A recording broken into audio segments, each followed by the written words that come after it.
Hello दोस्तों, मेरा नाम है आकाश और आप देख रहे हैं ओन जी के यूट्यूब चैनल। दोस्तों, जैसा कि आप जानते हो इस समय एसएससी टेस्ट का एग्जाम चल रहा है। ठीक है, आज हम करेंगे 9 मई सेकंड शिफ्ट 2023 के सभी प्रश्न के बारे में देखेंगे जो एग्जाम में पूछे गए हैं। ठीक है, तो शुरुआत करते हैं पहले क्वेश्चन से। दोस्तों, पहला क्वेश्चन पूछा गया था जीएसटी बिल में कितने स्लैब होते हैं। तो जीएसटी बिल में 4 स्लैब होते हैं। ठीक है, कौन कौन से होते हैं वो? 5%, 12%, 18%, 28%। ठीक है दोस्तों, और भारत में जीएसटी को 3 कैटेगरी में बांटा गया है। ठीक है, IGST, CGST और SGST। ठीक है दोस्तों, ध्यान रखना इसको।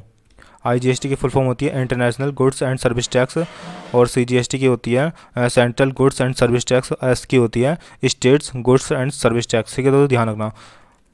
जीएसटी लागू करने वाला पहला देश कौन सा था दोस्तों? तो वो था फ्रांस। ठीक है, कब लागू करी थी? 1954 में। ये भी ध्यान रखना। ठीक है, अगले शिफ्ट में पूछ सकता है। ठीक है, ये क्वेश्चन। अगला क्वेश्चन है दोस्तों, भारत की जीएसटी जो कनाडा मॉडल पर आधारित है। ठीक है, ये भी ध्यान रखना। अगला क्वेश्चन पूछा गया था बांग्लादेश की सीमा कौन कौन से राज्यों से लगती है। ठीक है, इसमें क्वेश्चन में पूछा गया था बांग्लादेश की सीमा किस राज्य से नहीं लगती है। ठीक है, ऑप्शन में दे रखा था सिक्किम में दे रखा था, तो उसमें सिक्किम सही हो जाता है। ठीक है, हम देखेंगे दोस्तों बांग्लादेश की सीमा कौन कौन से राज्य से लगती है। तो असम से लगती है, पश्चिम बंगाल से लगती है, मिजोरम से लगती है, मेघालय से लगती है और त्रिपुरा से लगती है। ठीक है, और त्रिपुरा एकमात्र ऐसा शहर है, मतलब ऐसा राज्य है जो तीनों ओर से बांग्लादेश से घिरा है। ठीक है, ये भी पूछता क्वेश्चन में कि बांग्लादेश से तीनों ओर से घिरा हुआ राज्य कौन सा है, तो वो है त्रिपुरा। ठीक है, अगला क्वेश्चन पूछा गया था ओरिजिन ऑफ स्पीज। ठीक है, स्पीसीज किसने लिखी है दोस्तों? तो ये चार्ल्स डार्विन ने लिखी है। ठीक है, ये ध्यान रखना आपको। अगला क्वेश्चन पूछा गया था मुद्रा योजना में एम का मतलब होता है। ठीक है, मुद्रा योजना में एम का मतलब होता है, तो एम का मतलब होता है माइक्रो। ठीक है, एम का मतलब होता है माइक्रो। ठीक है दोस्तों, मुद्रा की फुल फॉर्म होती है पूरी माइक्रो यूनिट्स डेवलपमेंट एंड, ठीक है, रिफाइनेंस एजेंसी। अगला क्वेश्चन पूछा गया था फीफा कप 2022 की मेजबानी किस देश ने करी? तो कतर ने करी थी। ठीक है, ध्यान रखना इसको।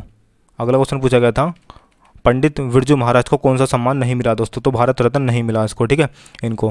ठीक है दोस्तों, और पंडित मतलब इनको कौन कौन से रत्न मिले इनको? तो पद्म विभूषण मिला, 1986 में मिला था इनको। संगीत नाटक अकादमी पुरस्कार मिला। ठीक है, और कालिदास सम्मान मिला। ठीक है दोस्तों, ध्यान रखना।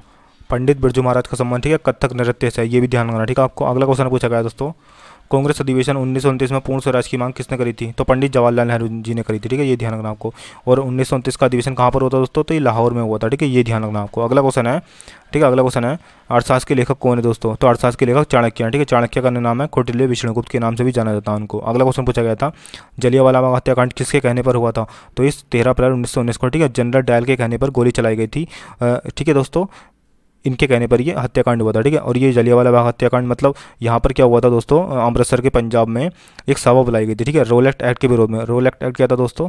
तो रोल एक्ट काला कानून था। ठीक है, इस काले कानून के तहत क्या होता था दोस्तों?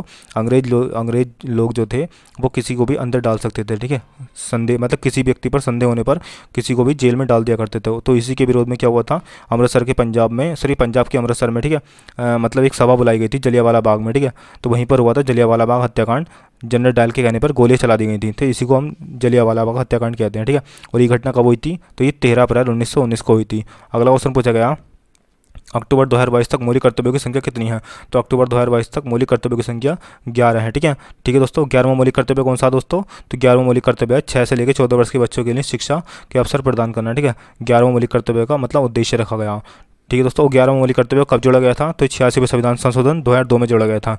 ये भी ध्यान रखना। ठीक है, अगला क्वेश्चन पूछा गया दोस्तों उड़ीसा की पुरी यात्रा किससे संबंधित है? तो उड़ीसा राज्य में पुरी यात्रा का जगन्नाथ धाम 4 धामों में से एक है। यह मंदिर भगवान विष्णु के अवतार श्री कृष्ण को समर्पित है। ठीक है, ध्यान रखना। ये किससे संबंधित है दोस्तों? श्री कृष्ण से संबंधित है। अगला क्वेश्चन पूछा गया था युवा 2.0 योजना में कम आयु कितनी रखी गई है? तो इसमें आयु 30 साल से कम उम्र के युवा भाग ले सकते हैं। ठीक है, ये ध्यान रखना आपको। अगला क्वेश्चन पूछा गया था पश्चिमी घाट में कौन सी पहाड़ी है दोस्तों? तो अन्नामुदी और डोटाबेट्टा। ठीक है, जिसमें अन्नामुदी जो है पश्चिमी घाट की सबसे ऊंची पहाड़ी है। ये भी ध्यान रखना आपको। अगला क्वेश्चन पूछा गया था पृथ्वी पर कौन कौन सी परतें हैं? ठीक है दोस्तों, तो पृथ्वी की परतें क्रस्ट, मेटल और कोर। ठीक है, क्रस्ट सबसे ऊपरी परत है, इसको भूपर्पेटी बोलते हैं। इसकी चौड़ाई कितनी है? 8 से 40 किलोमीटर तक इसकी चौड़ाई है लगभग। और मेटल जो कि मध्य वाली भाग होती है, ठीक है, मध्य वाली परत होती है, इसकी चौड़ाई करीब 2900 किलोमीटर तक है। और इसके बाद तक कोर कहाँ पर है दोस्तों? कोर केंद्र में है। ठीक है, ये ध्यान रखना। पृथ्वी के केंद्र को कोर बोलते हैं। ठीक है, अगला क्वेश्चन पूछा गया था गुर्जर प्रतिहार वंश का संस्थापक कौन थे? तो गुर्जर प्रतिहार वंश के संस्थापक थे राजा हरिश्चंद्र। ठीक है, ध्यान रखना आपको। अगला क्वेश्चन पूछा गया था कौन सा प्रतिबिंब पर्दे पर नहीं बनता है? तो आभासी प्रतिबिंब पर्दे पर नहीं बनता है। ठीक है, अगला क्वेश्चन पूछा गया था पांडवों की राजधानी क्या है? तो पांडवों की राजधानी है इंद्रप्रस्थ। ठीक है, ये भी ध्यान रखना आपको। अगला क्वेश्चन पूछा गया था उपराष्ट्रपति की आयु कितनी होती है? दोस्तों, उपराष्ट्रपति की आयु होती है 35 वर्ष। ठीक है, इतना आपको ध्यान रखना। ठीक है दोस्तों वीडियो आपको कैसी लगी? अच्छी लगी